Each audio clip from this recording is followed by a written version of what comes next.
Gilchish wuchin satí chaltakat Johan. Ḳukahaa wuchin satí. Chatlaikti.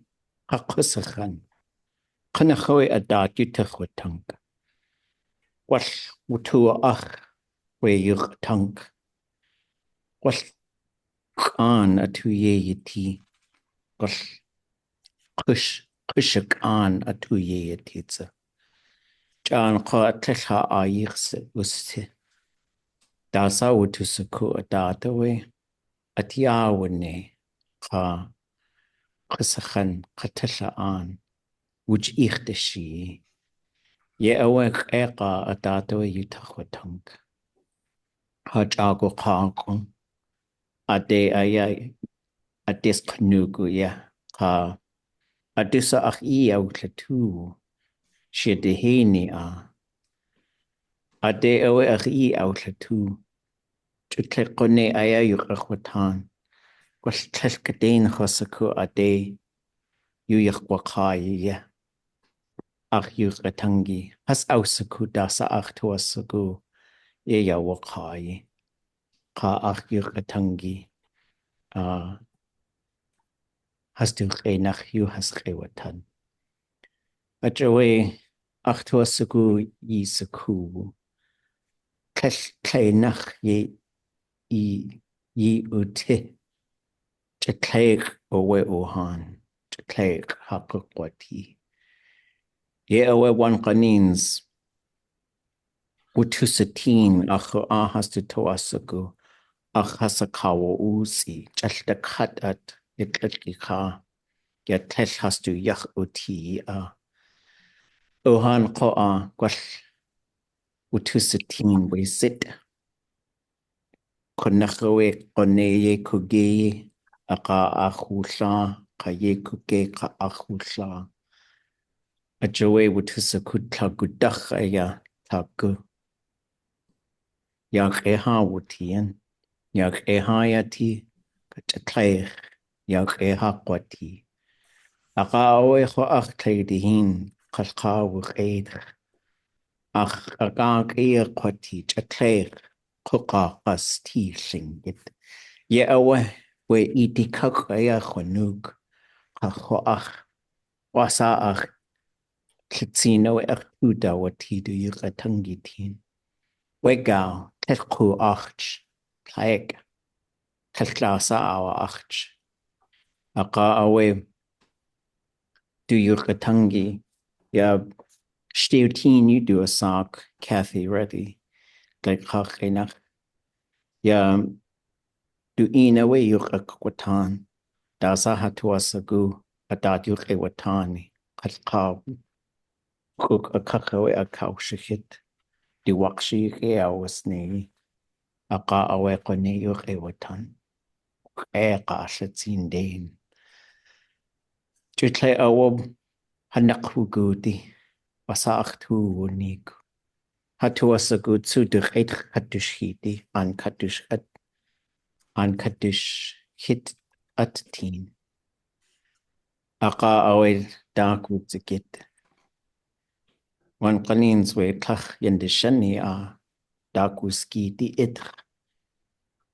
Ya hastu da qone ayat ye wuti. Ye awe ye wuti we gao. Yuq akwatan qoa. Dulnanadat. Wooch kanach wututa adi. Dulnanada yaw duskihi. Yuq akwatan. Yuq akwatan. Aqa adatawe yutukhwatank. Ҭаханеиҵ nu.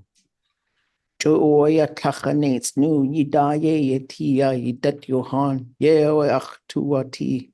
Yewe ċhalcheitz. Stekat Johan. Aqawe yak klein yikt an gunde haswukuch. Kenas nu owe. Wal owe. Katkitai owe has kaudutsa. Kaudutsaha. Aqa awe kaudliya we qadakiti. Ḳaalḳáawu qadakiti. Aqa Shteotin ausatin kachanes, where she a kachoe which a kak. One cleans a day of a watania. Eka at kakwa, ye kakwasti at a dach. Yewe a dati tachutan piayagi. Tlatsina way to yeeti. Tlatsina way to yeeti. Yahayu katangi. Yende yaga na ye tlak. Aka away. Chakut yete. Kone yut tukahila art. A singit you katangitin. A singit tundatani. A joyak tu yake. Ḳusaxu. Joya. A tagu konk yan has to day da ye jetune. Ya that. Has to. Kage yes ya had the chunky sani. Wasak.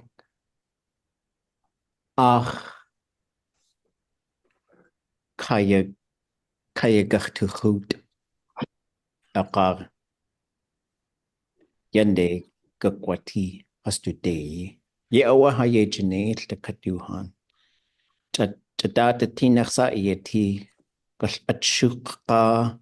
Gal douche yetki kuyauda haye. Tadasa atinach yeti akakunashi. Akar adusa isakhan. Has to say nachushi. Aka awe hatu nagu. The cut a tiak kudlak. Yewe achten de tani. Ja, je dat kun chishach etisa achi. Chish.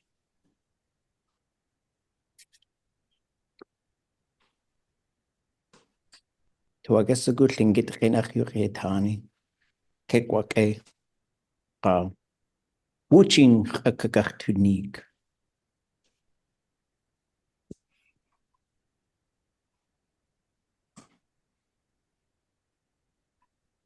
Okay, language warriors. What was I talking about?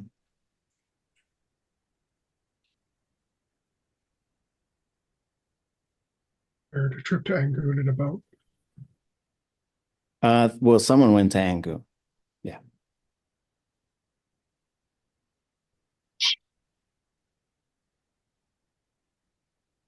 So I'll kind of do a walkthrough of what I remember. Just giving everyone encouragement. Like someone sent me a video of someone who had a really good day yesterday. And this person was saying they're going to take away money from any schools that are teaching languages other than English. And there's a whole lot of talk going on right now about what things are going to be like. And for stuff like this, like it's a threat. There's a real threat out there, and I want to talk about and prepare ourselves. And one of the things I was thinking about is how I'm grateful that we have these opportunities to speak this language and to learn about it, to use it. And I think when we use it, there's power there. I remember one time I was talking to Nora and she was like, such a cool, I'll find the clip and I'll play it maybe next week. But she was like, maybe I'll just find it before we leave. We'll look at it before we but it was such a powerful moment. And so I'll play it after we talk for a little bit. But I was thinking of Ḳaalḳáawu, Cyril George, and the words that he, I was in the room when he said this thing. He said, my prayer will be, let Tlingit exist forever. And I got to that because I thought, well, we've seen the glaciers get big and we've seen them melt. We've seen them get big and we've seen them melt. Like Tlingit people have been here for so long, like 20,000 years is a really long time. And so I thought, well, we've been here and we are here and we'll always be here. And then I thought of like when we were in that room and he said,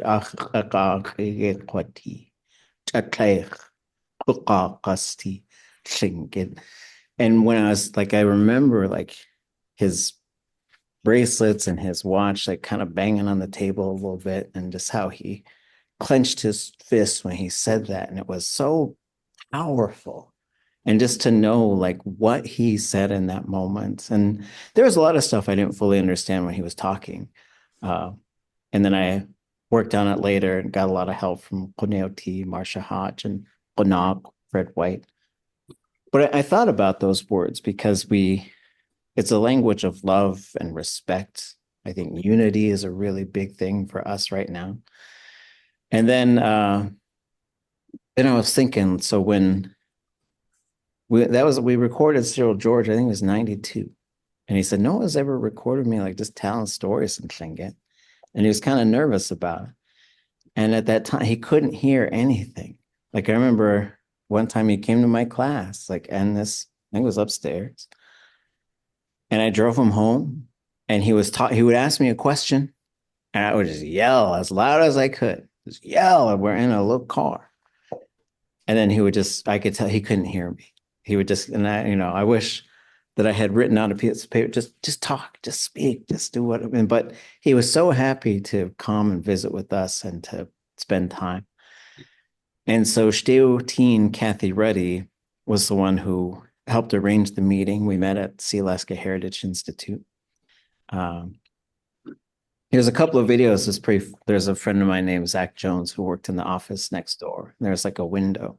And I didn't realize it until I was working on the videos, but there's a couple of times where he's like bending over and digging through a drawer and didn't know we could see his tuk so, but he was in the next room over. But it was so wonderful to be there. And he brought out the beaver hat for a couple of those things. And we would tell him what we wanted our ideas of what he could talk about. And then Kathy would write it down because he couldn't hear. And then he would read it. Then he would talk to us and then we would talk and she would write it down. And she was so amazing. And a few months after that, if I remember right, we're going to record him again. We're going to do a whole nother set of stories. He did these amazing stories. And he fell before at the day before we were going to record.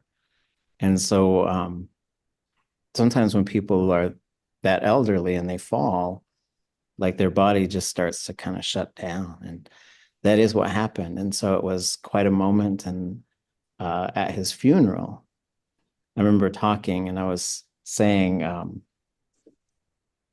well, my wish is that the Kingfisher Fort is around you all, is surrounding you.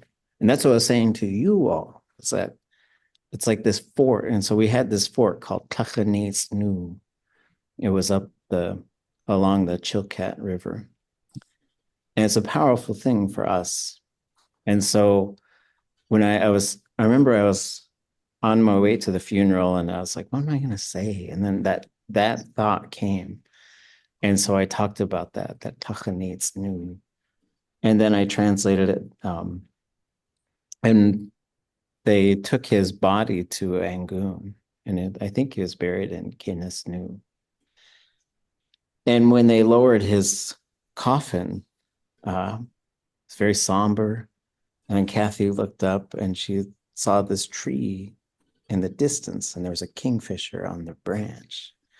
And it was like such a cool moment. And so I think of things like this because sometimes when you talk about stuff like something, I was talking to someone yesterday or Monday, I guess, and they were talking about manifesting because we were doing like behavioral health stuff. And they're like, well, what would you say in Tlingit? And I was like, no, I gotta talk to somebody about that. But I know in Tlingit, sometimes you'll talk about something and you'll talk it into being. So that's why I wanted to say, like, you are courageous and strong and brilliant people. You're doing good things. And even if it feels like some people don't like you or some people don't like people who are like you for whatever reason, we're not about that here. Like, we're about like just getting together, doing this thing that seems impossible and enjoying spending time with one another. So I'm grateful today for you folks. There's a lot to be worried about, that's for sure. But and then the other thing I was thinking about is how we're just out here keeping this trail of the ancient people clear for the future generations. So you just gotta get out there with I think you say, we're gonna We're going to chop these things off and just keep this trail clear. And so grateful to you all that we get to do this work. Anybody have a language thought or a question or a response or anything? Ka wae su ḥusax ide ka ʻiʻejenei ide shtuga hadati ka ḥwasiku or ḥwasatin gwallwutusatin I ʻatwujak ʻatwujak ʻleʻkākhenach award accomplishment yuduasak ka yayijak ka atlain huch ka shuk huchu kai shihit jidach we awa hashi yeshkuwu ijiwu idat ka gunaltish I ye junei ha yu khatangi su Cheesh claim.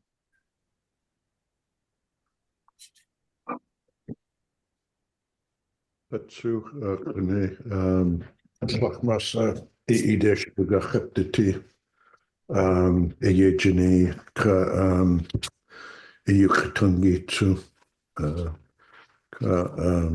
yeah, Gilchish Kat at Chish.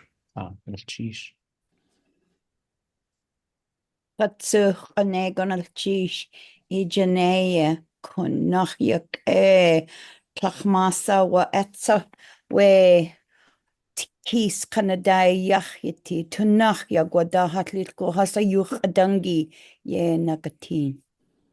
Gonalchish.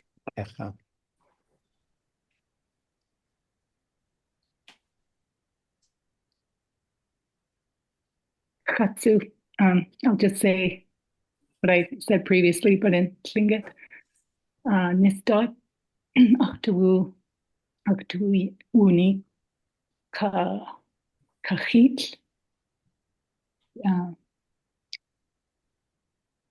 Yewuti, so Adachawe, Ya video, Tlagoon, Adot, Kitwu, Ye Jiwine. Yeah, Tlingit, Yukatangi, Tlagoon Kairach,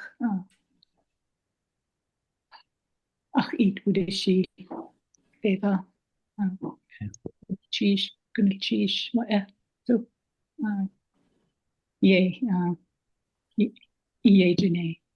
Okay, cheesh. Cheesh.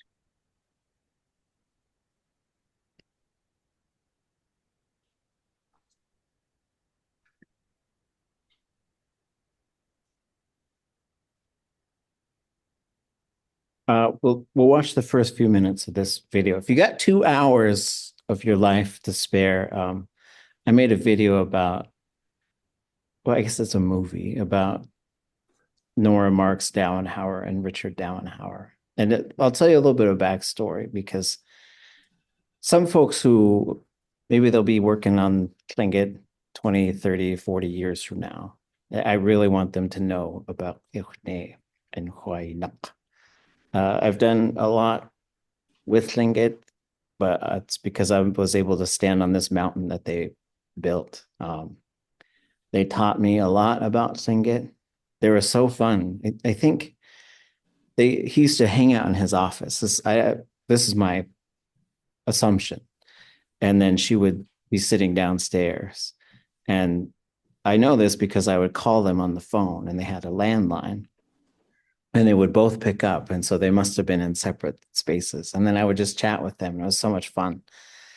And I'd always have language questions for them. And Dick Dowenhauer gets super theoretical about stuff. And then she would go, well, this is how you say it. And then she would just say it, right? And so And she was so fun. And so she had very high expectations. And so there was some teachers that I had that, sometimes you would ask a question and they'd say, you don't know how to say that? It would just break your heart a little bit, but then you'd be like, well, I'm not going to forget it. So, but it was a different era, and but she was also just so wonderful, so fun.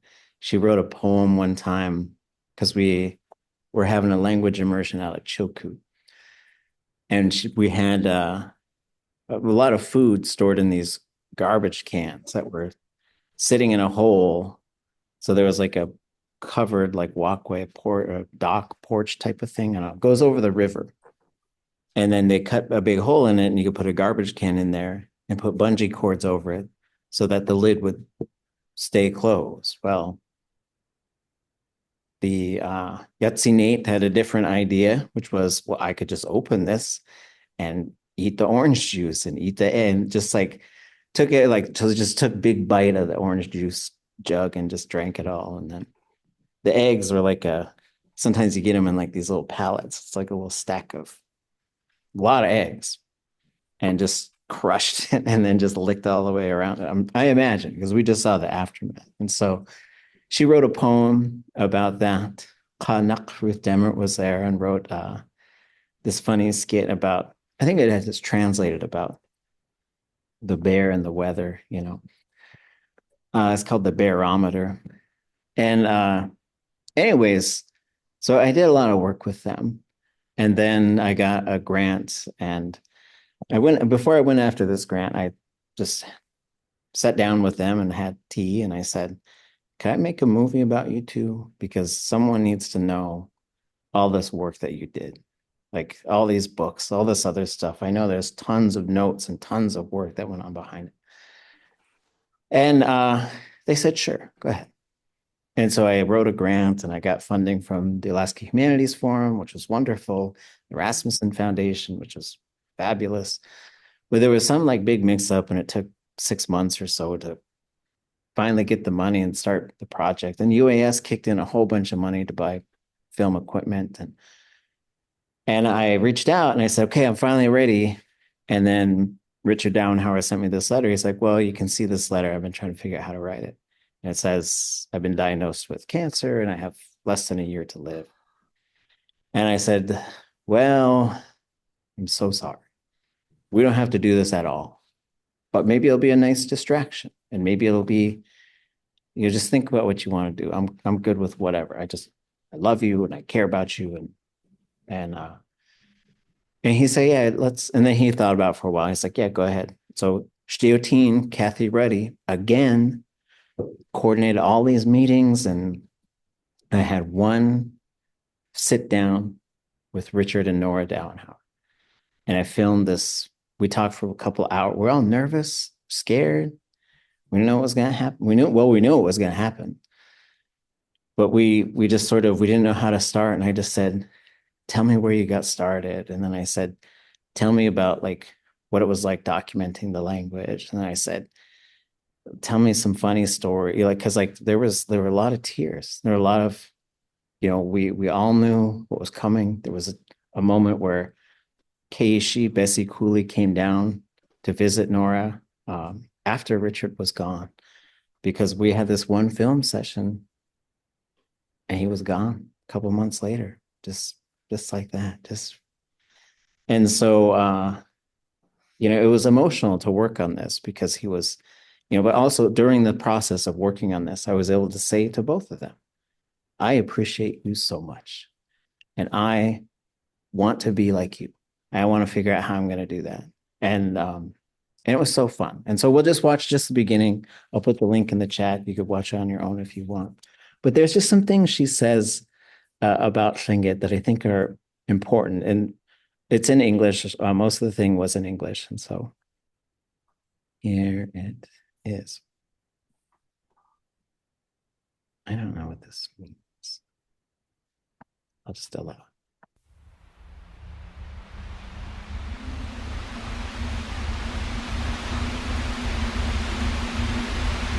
Ḳukahaa ʻayu ʻatánk.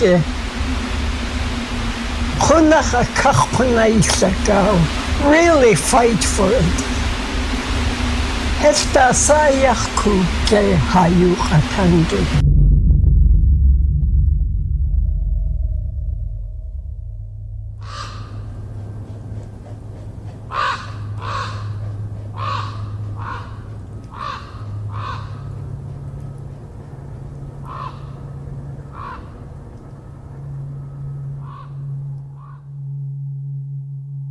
Jessie Dalton. She is such a very good speech maker. In Tlingit territory, when you're going to make a speech, you don't carry notes in your palm or on your arm. That's what I would do. And she didn't do that. She just had this people all wearing Tlingit outfits, their Tlingit beaded buttons, woven, carved things. And she had them lined up across the hall. And she started in on it. This is my grandfather. He used to wear this. He used to be so proud in wearing this. On and on she went. No notes, nothing. Just her mind.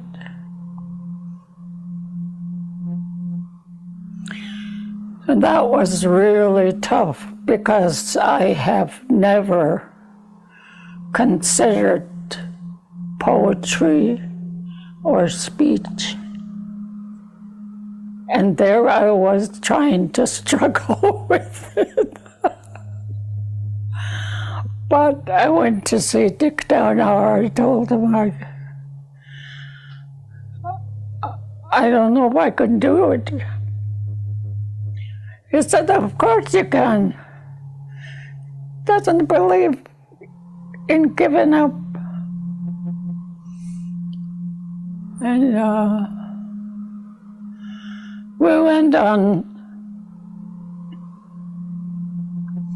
use your own language, and my other professor, who was Bill Workman, do you know Bill Workman? He was the state archaeologist. He was my advisor too. And he said, Nora, what you need to do is write the way you talk. That's all. Write the way you talk. And that's what I did. So in the long run, I found out it's a point of view. I don't know if my books or Dick's books or our books shows that. Probably not, because Dick went over it to have it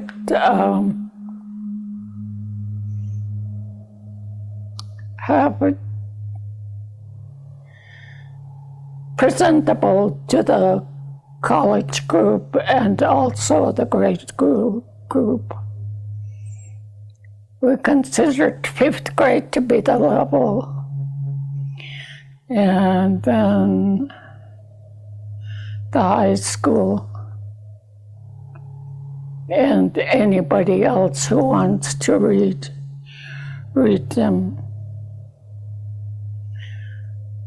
I knew they were gonna, people who were gonna read them were people from my own hometown, probably. And I did David Kadashan. really good speaker. David Ḳáiḍsán was a very good speech maker, good metaphors. And what else? He had the metaphor about the log and the tree that got uprooted by the storm. It's wonderful. I understood all this, but I couldn't turn them around and make them English. It took me a long time. I don't know how long it took me to translate.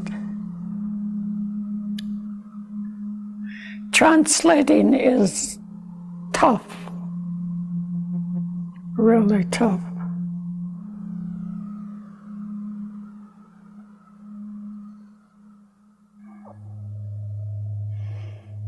I tried to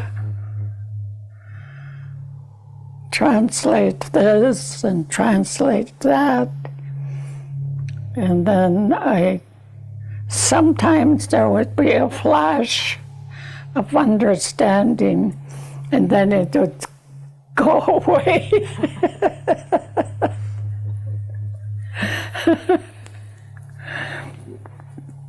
I had a hard time. After learning Tlingit with David Ḳáiḍsán, his wife sent for me. He was dying. And his wife, Ida Ḳáiḍsán, came and told me, your uncle is dying.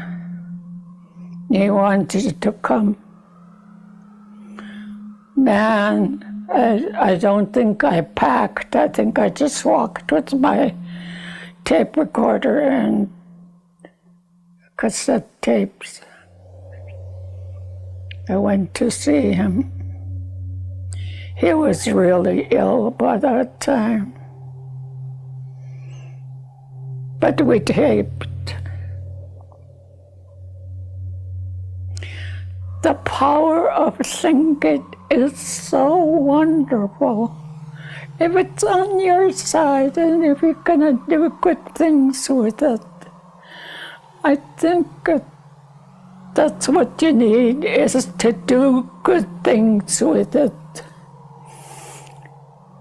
Like teaching children, teaching the younger generation.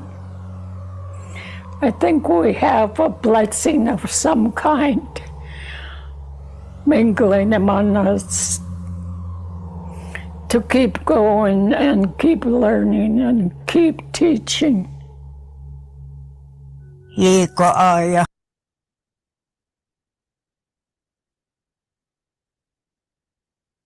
She was a wonderful human being. So yeah, I'll put that on our class website. I'll put it in the chat as well. But I just wanted to give you all encouragement with everything that's going on, but also just with our work.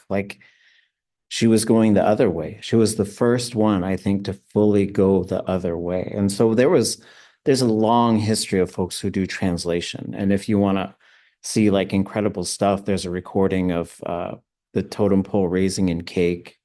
And then there's people translating on the spot, which is we sit down with this software and there's other things, and it's frustrating and it's difficult, but we could be like, play it again, play it again, play it again, not standing up there in front of, hundreds of people, and then someone saying something really complicated and we're like, and so, but just to show there are people who have done this stuff, and they have done this stuff so that we can continue to do this. And this is what we are doing, what we're supposed to do, if you ask me. So, Any thoughts or reflections? We're going to move into some more sort of hands-on learning stuff, and then we're going to get back to our story.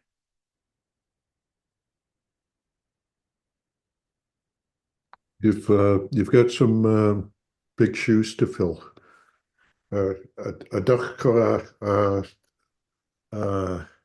ach tún de tani aya clywed la tŵ iach ytitsu gynchish. Sheesh. Yeah. I mean, I remember just like sitting in that room when she was saying that stuff. And she, to be perfectly honest, like she had a lot of memory problems at that time. She was, we were sitting down working on this recording of her telling the story. And she got really mad. She's like, I don't know what she's saying. I said, oh, well, that's you. And she goes, well, I don't know what I'm saying. And just like to be there in those moments. And it was such a blessing to spend time with her. And she gave me a lot. She gave me an awful lot. And so she was really fun. And she'd come to some of the classes I was teaching. And so, but just to put a seed in your mind, one of the things that I want us to do is we're going to keep talking about how Tlingit works, and we're going to keep looking at this translation. And then our next step is to just speak a lot more. So that part is coming. Prepare yourself for that. It's always great when everybody says a little something. But for now, I want us to sort of think about the prefix of a verb. So at the heart, what a verb is all about, I would say it's probably about 80% is the prefix, and maybe 10% is the stem, and then the other 10% is maybe the preverb, suffix, or postverb. So there might be things there that have tremendous effects, but like being able to speak, you need to build a prefix, and you need to know what the stem's going to be. And when we say stem, we're talking about that vowel. So it's going to be short high, long low. Those are your three options. And there's a thing it's all of this stuff is predictable, but there's a lot of moving parts. And so we've spent 2.5 years just talking about verbs a little bit. And so I want us to really get to a point of mastery with this stuff, even though it might take us a long time. And then getting to the point where it's say, okay, I want to just learn new verbs, and that way you can get to a point where like, okay, I don't know how to say that. So I look up the verb, and now once I look at that theme, I could put it in my brain knows what to do with it now, right? It's like you just feed it this thing and it knows how to use that in all these different ways. So we have talked about these parts. These are the main parts of a Tlingit verb: the preverb, object, thematic, conjugation, subject, classifier, stem, suffix, postverb. We have kind of gotten up to about here. We've talked a little bit about this. The subject is the one who does the verb. I do it, we do it, you do it, y'all do it, they do it, people do it, or it happens. The object is the one that the verb happens to. So it happens to me, happens to us, happens to you, happens to y'all, happens to them, happens to people, happens to something. I did it to myself. And then it happens to this person that we've been talking about, like a main character. The thematic are things that you put nouns onto verbs. Some of them have they're a little bit more special than that. They're not simply a noun. They're a little bit more complicated than that.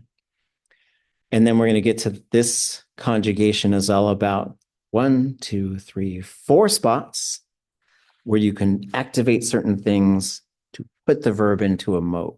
So this is where you go future, command, progressive, all that stuff starts right here. The classifier is an important part of the verb. Every verb has to have one. At the minimum, a verb has to have a classifier and a stem. It must have those two things.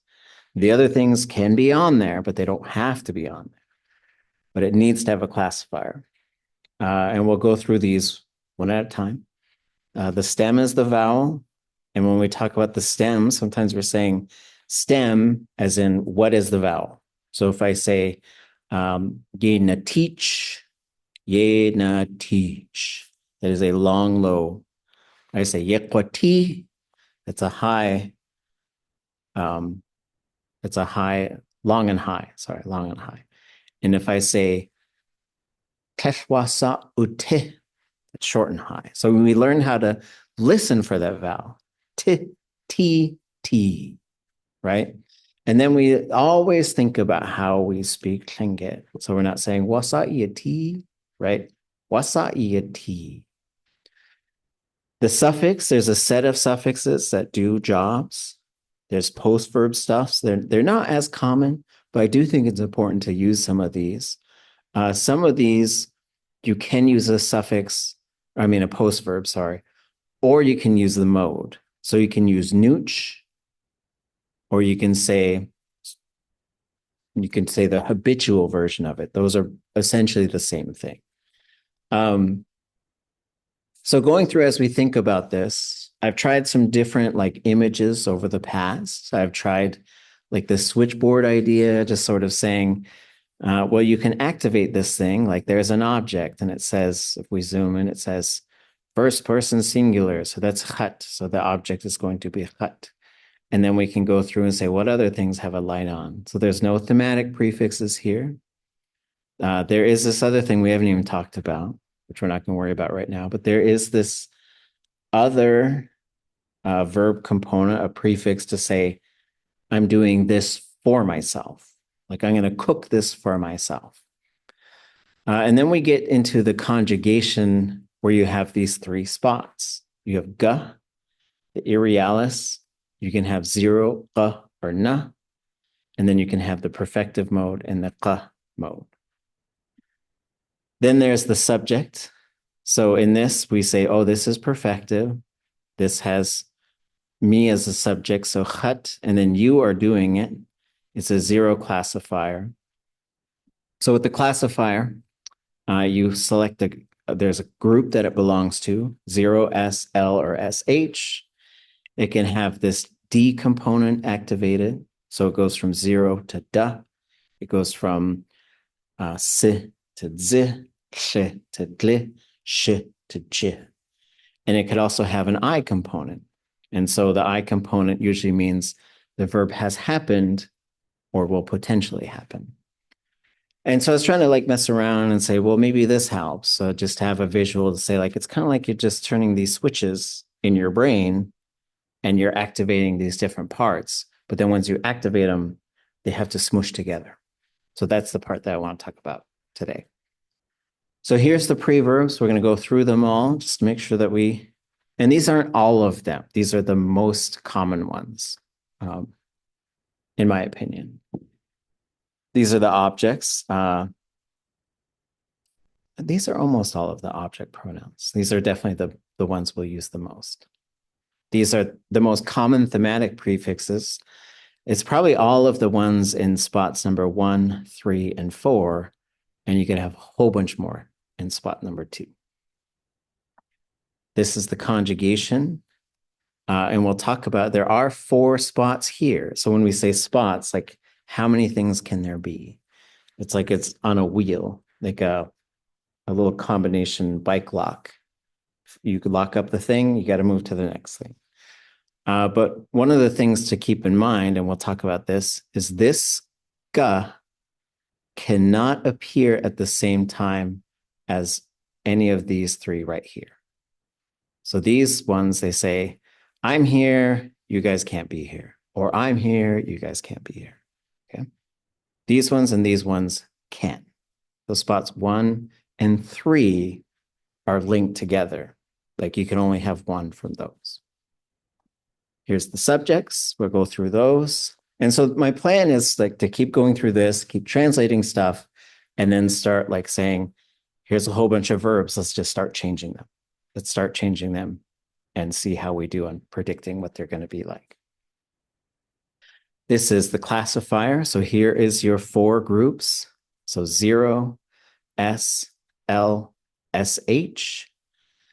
And then you can have the plus D versions, which are on the bottom. or you can have the plus I versions, which are on the right-hand side. So each of these is like a box, and it could go plus I, plus D, and both. Most commonly, it's just going to go back and forth. Almost all of the verb modes are minus I. So I like to think of that as its natural state right here. The natural state, I think of the classifier, 0, sa, sha, sha. That's what they look like. And if you need to help remember them, 0, I don't know where, I guess you're up here maybe. But if you say sa, that's like a body part right here. It's actually called se usually. Sha is so sa is like the base of the neck, or the little dent that is right there. It has some fancy name. Sha is like your neck, and then sha is your head. So it's like sa, sha, sha, and then maybe up above it. Someone else was like, what is 0? And I was like, head's cut off. But I was like, no, maybe it's just up above. But so then you can add the letter I, and you'll get ya, se, she, she. You can add the letter D, and you can add both. These are your stems. When we talk about the stem, we can be talking about one of two different things. What is the vowel right now? So the vowel right now is yati. So these are lowercase letters. So I'd say it's this one right here. Yati. Yekwati. Oh, that's that one. Ḳeixwnéi. Oh, that's that one. And same with here. I could say ʼatewugud. It's that one. ʼatewugud. It's that one. And I would say ʼatenagu. That's actually, it switches to that one. But, or I'd say hot yagut. No, it's that one. So these lowercase ones are saying, what is the vowel right now? These uppercase ones are saying, what is the stem variation? So these ones are saying, these ones are noted in the theme. And this one would, if you just see the verb, and so like if you see like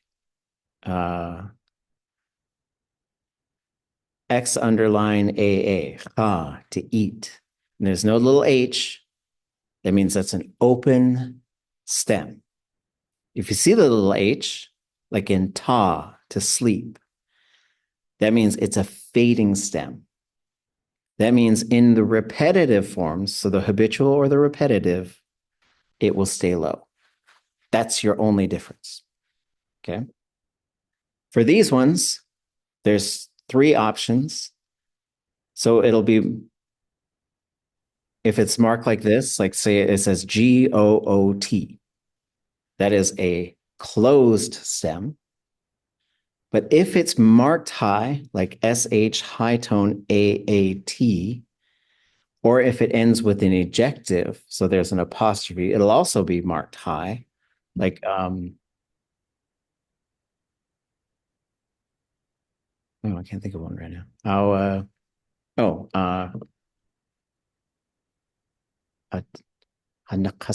Cow de eat, K apostrophe high tone EET apostrophe. That means those two I've sort of linked together. It means high, open, fading, closed, high. Those are your 4 main stem types. And if you see a little X, that means it's invariable. The other thing that's noted here is if your stem ends with ah, like say a kawada, or just say kawada, the river was flowing. If you close it, it's going to switch to EI. Yakanadain, it's flowing right now. And if it ends with a double O, so you'd say Yawagu, the killer whales were swimming. If you close that, it's going to become WEI. So you'd say Yayanagwain. So that's everything. And so this is presenting a lot of information in a short amount of space. I haven't written this, I think I'm writing this chapter right now. My goal is to finish it by December. So we'll see what happens. Hopefully it's not a cliffhanger, like it's just done. And then that gets us to the suffix. We haven't done suffixes yet. They are not as common, but some of them you'll know, like this one is decessive, means used to be, not anymore. When, habitual, repetitives. This is another form of a repetitive. This one is progressive. This one here is, well, there's two of them. This one is relational. So like when you say ʼatudli.átk, and this one is attributive.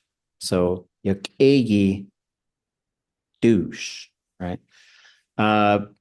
This one is when it happens, what we call conditional. This one is to try and do something but miss, like they shot the basketball and missed. This one is to remove. This one is to restore. Those are like almost maybe all of your suffixes. There might be some, there's probably some others out there. I know that there are, but those are your most common ones. And then we get to our post verbs. We've heard we've heard niche or nooch quite a bit, but then there's a couple others which we can look at a later time. Any questions about any of those? It's a lot of information.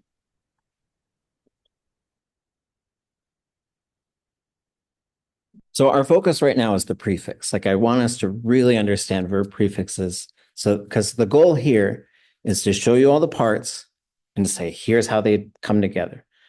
Because you can learn how to make any verb prefix that there is. Like you can learn how to do that. And there is this middle language for those of us who are learning Tlingit as a second language that I do think we have to acquire, which is just to talk about how do all the parts fit together. It doesn't mean you have to have a PhD in linguistics to speak or to learn the language. It just means we have to have this middle language to talk about what these things are so that we're able to sort of converse with each other and get it. Because I don't think you can memorize all of the verb prefixes. I don't know if you can. It's possible. But I think it's a combination of memorization and understanding what's in there and understanding how those things typically come together. So that's my goal, is to sort of talk about that. And we've got the rest of the semester and the rest of the next semester to talk about this stuff and really continue to gain our understanding of this. So going through, we're going to do a little bit of lists, go through some lists for a few minutes. And can someone tell me how to translate this first one, which is either klesh, klesh, hesh, tish, or sh? That's like not, right? Not. Yes, not. Or What about like tlach? many? Very. Very. Like I like to say very for tlach. What about hunach? Really? Really. Or real. What about hudach or put? Too much. Too much. Yeah. Well. And what about put? Lost. Yeah. Well. And as we see, like there's these little categories, like you can have that, you can have that, you can only have one of these, right? So these are also in these sort of little slots, right? What about ade?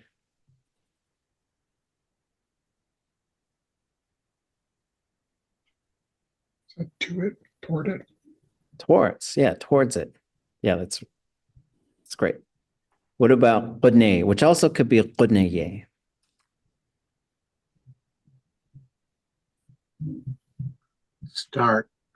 Starting, yes. So ḳusax, they started walking. ḳusax, they started talking. And it doesn't mean like they were a baby and then they started talking. Like it could mean that, but it could also mean like when I started talking, I was thinking about this. What about yun or yunde? Down. Is that like a position?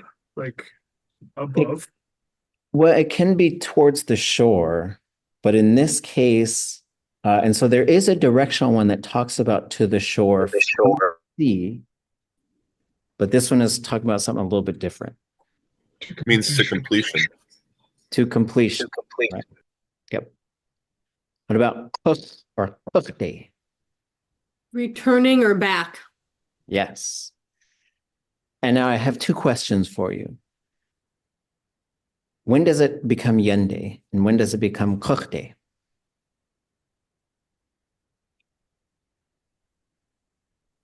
When you're going toward it. It's a good guess. If it's done or not? That's very close. It's in that realm. So I'd say yes and basically you're going to jump to yende in the future form. So you say yan ḳeixwnéi, I am ready. Yende ḳeixwnéi, I will be ready. So you'll see there's going to be like 4 of these in a row, I think that do. Same with ḳux. So you'd say ḳux with the good, they came back. ḳuxtay, ģuch the good, they're going to come back. And why is there a little plus D here? Because that pushes it to plus D. Yes, so that one should push the classifier plus D. So you'd say ʼatēwu gut, they went there. Hat ua gut, they arrived here. ḳuxtay, with the good, they came, or ḳux with the good, they came back. Okay. So for this first slide, it's going to show doc and ductay and doc and ductay. So just remember, these ones also will do that in the future. So you say ductay, ductay ģuch, they're going to go out on the sea. So, but when I switch to the definitions, it'll shorten just to doc because there's a little bit more information on this set of slides. So what is doc or ductay? Oh, I shouldn't have just said where they were going. Out to sea. Out into the open or out to sea. So it could be like it's in the woods, like a deer coming out into a meadow. That is also doc. If someone's in the shadows lurking and they emerge, that's also doc. What about dock? Forwards or up inland. Yes, inland or into the shadows, into the woods, into hiding. Yep. What about ya? Along. Say it again. Along. Along, yes. And what about K? Up. Upwards. Upwards. And yay. Downwards. Yes. And then as we look over here, ya will be the preverb for all 0 and n conjugation progressives. So if you know it's a n conjugation verb, like you'll say ʼatēwu gut, right? That's a n conjugation because it would say ade nagu. So you'll say ade ya nagut. Okay. And then if it's a g conjugation, all progressives and futures must have k in front of it. K nakain, k guchlitzin, k guchlichun. And all of the verbs will have ye in front of it. Ye nanech, they are healing. They're getting better. Ye undegun, the sun is shining. So like you have to remember what the conjugation type of the verb is. 0, na, ga, ga. Because that will tell you which one of these to use in the progressive and maybe in the future. What about you, a low tone you? Oscillating motion back and forth. Yep. So it's kind of to and fro, but usually when it's used is in a n conjugation repetitive. So you say, for example, you say, ʼatánk. So we know that's a n conjugation verb. So if they tell about it a lot, you ʼatánk. So there's two K's at the end and a U at the front, right? Just like you ʼatánk. And that's why you ʼatángi is the noun, or you ʼatánk, for words or speech, talking or language. What about a high-toned U?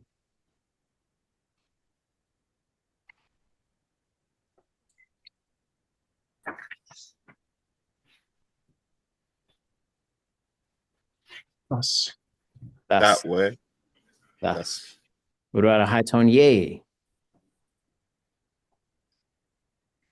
It's also thus, but I'm not sure when you use As which. follows.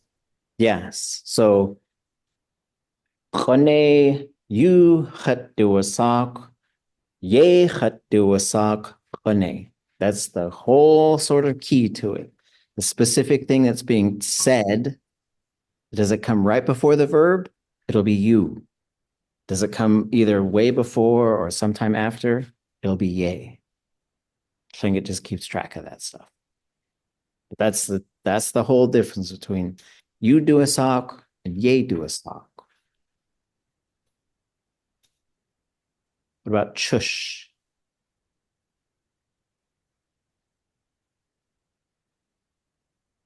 Set to yourself. To the self. Another plus D. So once you put chush in there, your verb should go plus D. Which is why you, and this can contract also to the SH. So that's why you say ʼshtuchatu, ʼshtuchwatlitu. I have a question. Yeah. For the you and the ye, what were the differences between them again? Yeah. So here's your verb. And when you're saying you and ye, it's like this thing. And this is especially the case when you use like ye do a sock or you do a sock or you yawaqa and ye yawaqa. So let's use the you do a sock one. If the name is right before the verb, ḳusax, you do a sock, because it's right before the verb. If you say, and this is why I'm called, so ʼatchaway ye do a sock ʻusax. So if that name gets separated from right in front of the verb, if it goes to the back or if there's other words in between, it'll switch to ye. So it just depends on the position of the name? Yes. Okay. What about whoosh or wooch? So I have a question related to that. Yes. What about other verbs with you, like you, ḳusax, you, or is that a different you? Well, that one, because if there's going to be something that's specified, like, so if you say, ʼatchaway ye chat out you ish, right? I think it would do the same thing. And same with like, and this is something like high fluency speakers will do. They'll say, haku, you yawaqa. Ye yawaqa haku. They'll do that. But that is a high fluency thing that's probably slipping away from us. So for me, there's some things like all languages change, right? Every language is going to go through changes. That's just something, but the language community has to talk about what kinds of changes are acceptable and what kinds aren't. Some of them are new words, bring it on. Sometimes you get some slang type thing. I don't really have a problem with it. But if people say tsuye for tsuye ʼpasatin, I might say, don't drop the verb. But, that's just me standing on my lawn yelling at the kids. And so, but if we get some of these things like ye and you and how they work, if we're starting to lose track of that, that's something I think we might want to nudge back into understanding. But for all, like, does that mean you're going to use it every single time? maybe not, but it's just something. So as you learn Tlingit, you just start talking and you start listening, and then you'll have this whole list of things. So like, oh yeah, I got to remember it goes plus D when I say this thing, or I got to remember it goes from. So I'd say it starts with you, and the position that Tlingit wants that thing to be in is right before the verb. So if you move it, it'll switch it to ye. It just sort of signals like, listen for the thing that it's called, listen for the thing that is quoted. Okay. Woosh or wooch.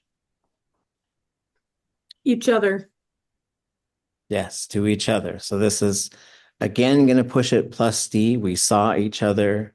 We love each other. Woosh tudzichan, as opposed to sechan. So when they're talking middle voice, is this what they're talking about? Yeah. So this is the middle voice of the plus D. And middle voice means the subject is also the object. And Tlingit marks that. Not all languages do, but plenty of them do. English doesn't, so it just takes a little while to get used to sometimes. Lance, does woosh itinach ha gachtu ti mean we will need each other? Yeah, and that would probably go plus D. Wooch itinach hadati. We need each other. But I was trying to say we will need each other. Wooch itinach haguchtati.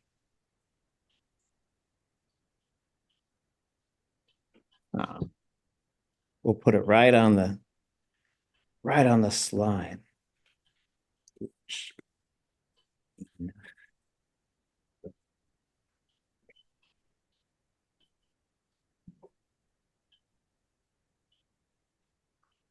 Oops.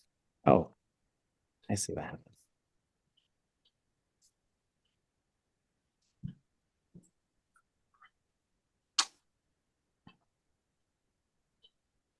Okay, it's a good one. Why did you pick wooch over whoosh? That's a good question. So this, I think, if the next word starts with a vowel, it's going to be wooch, wooch-in. If the next word starts with a consonant, it's going to be whoosh, whoosh-teen. But that's one of those things where you will hear high fluency speakers do it the other way, but I do think that that's the guideline, maybe not the rule. So we got the book of rules, the book of guidelines, and the book of exceptions.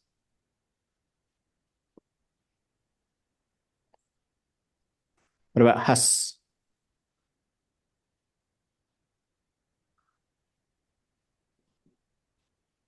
Isn't that like a pronoun as well? It is. Human pluralizer. Yeah, so this pluralizes the third person object or subject or both. And when will it become the letter S?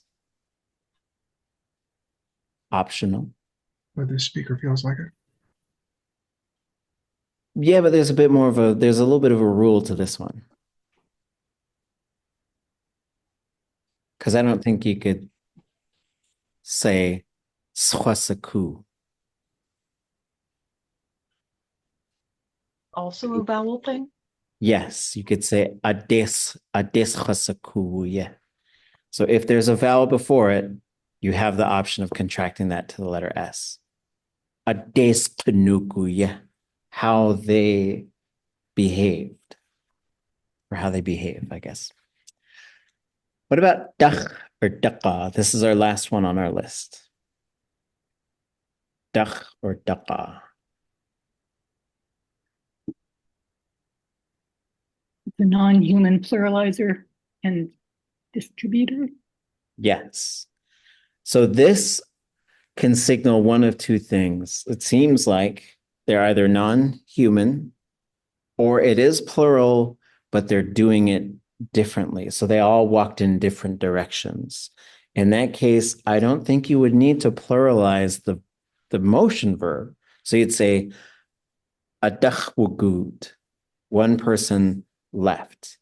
Adakhaswuat, they left as a group. Adakh,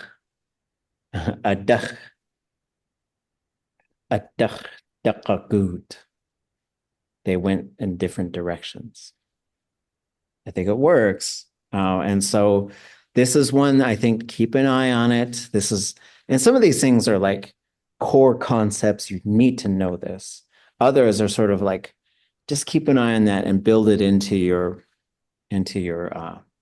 repertoire as you go along.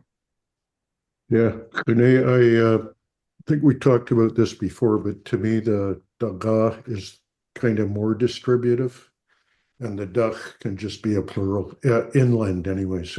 Oh, okay. Human, but could be different on the coast. Yeah, like I think here you're saying dach if there's something in between, and then daqa if you're going straight to the classifier. Like I don't think you could say daqa ḳaushihit. You couldn't. It has to be dach. So the daqa is it.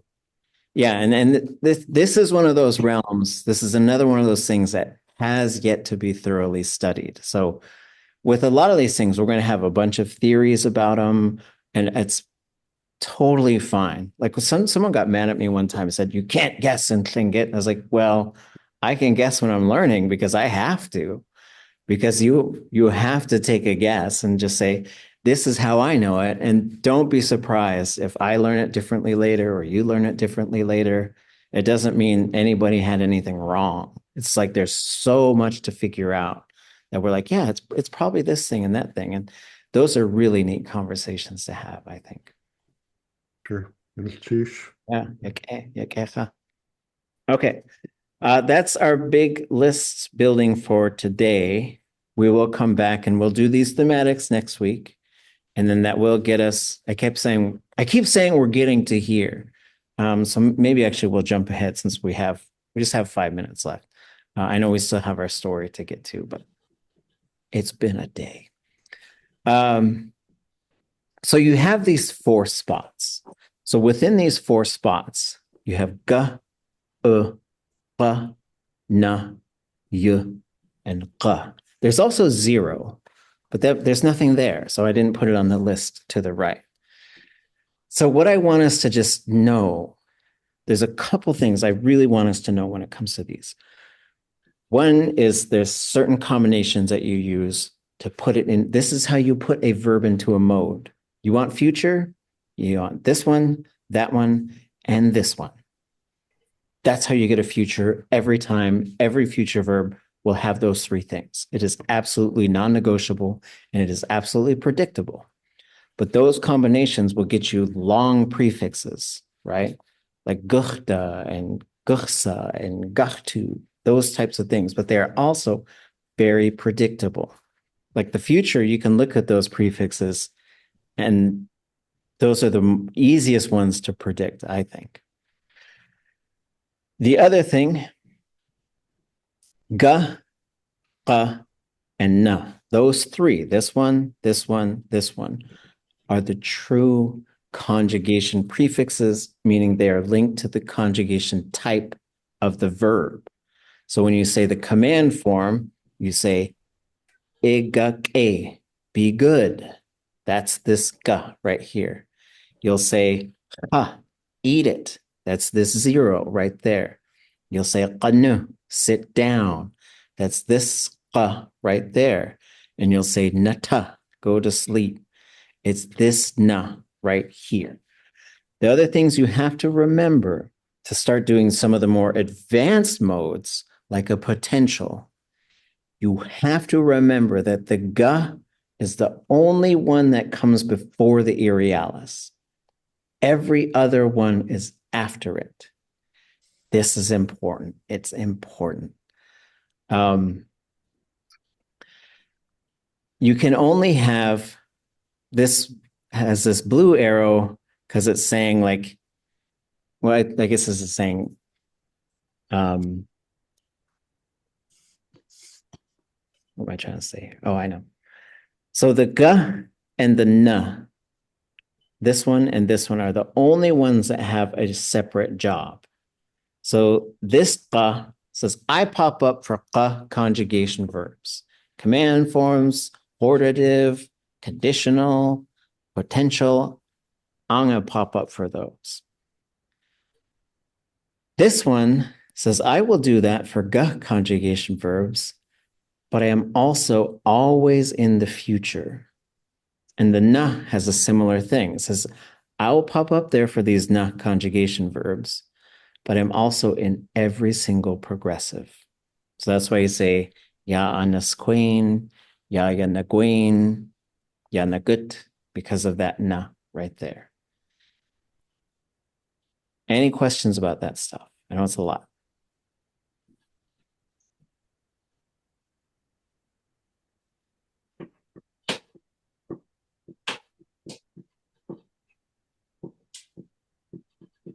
So the other thing that I want us to start thinking about is making the patterns predictable.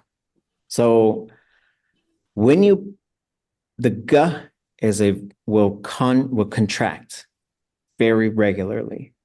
And the way that the g will contract is by deleting the letter A. When you pull that letter A, you end up with a K. That's why all those futures, you get like ḳukahaa, that K right there, K-A-K, is this being contracted to a letter K, which probably suggests to me that that actually is a K. But we have to add that vowel so we can get to the next sound. The irialis, when it meets ch, it likes to jump to the other side of it. So the first person. So you'll usually say hua, and you'll say ḳukahaa. That is very common for the future and for any negative imperfective or negative perfective. The qa, if you pull that vowel, so when we say ʼatudli.átk, that is this sound. When we delete that letter A, we end up with an underline X. It's very common.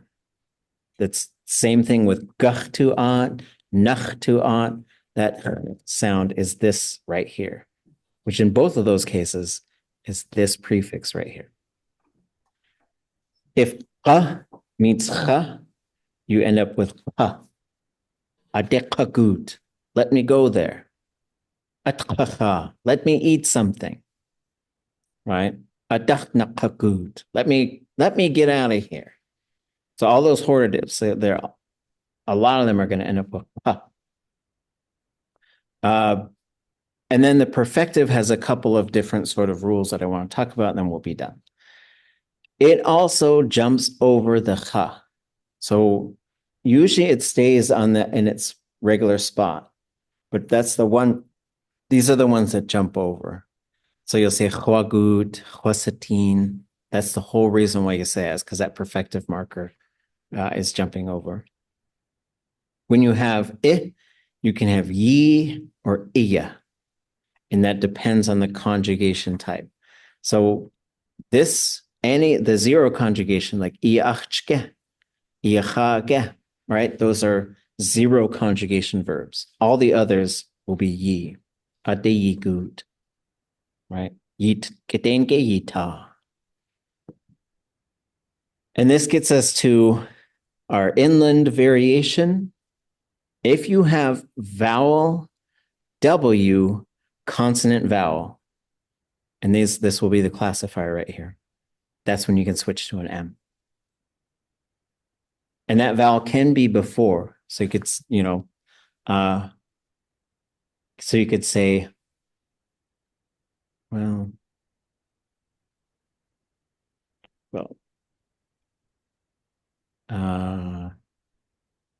amsaku, right? So, but it's that M switch is also extremely predictable. Okay, that's all I got. Why does the M switch have a squiggly line in front and the other one doesn't? This one here? No, the Oh. VM, yeah. This is, so the squiggly line means it can become this other thing. So it's just, usually the squiggly line says, this what can become this, right? Got it.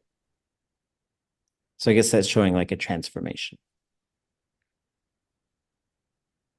Okay. Okay, that was a lot of technical stuff. Monday we'll be back to our translation work, and then also, but we also need to get through some of these things, because I do want us to get up to, you know, we will build our list of thematic prefixes, and then we'll get to sort of this part. Like, so this part is where we talk about, this is all of the possibilities for a perfective prefix without a thematic prefix on there. This is all of them. Like, you can learn all of these, and you can also learn to identify that there are patterns that link them. But we'll talk about that next week. So if you can get to the 3-minute mark in the video, that's great. That will be our goal for next week. And then just really get into these chapters on the verb components. Make sure that you have read up through the subject. And then we'll get to the classifier. And once we get to the classifier, we're really going to start to mess around with prefixes. And I want us to get to a point where we can predict what those prefixes are going to be. Any thoughts or questions before we go?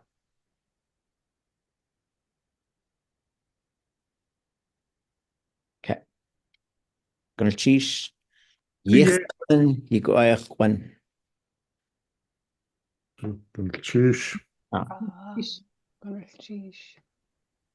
cheesh. Gonna cheesh. Sheesh. Sheesh.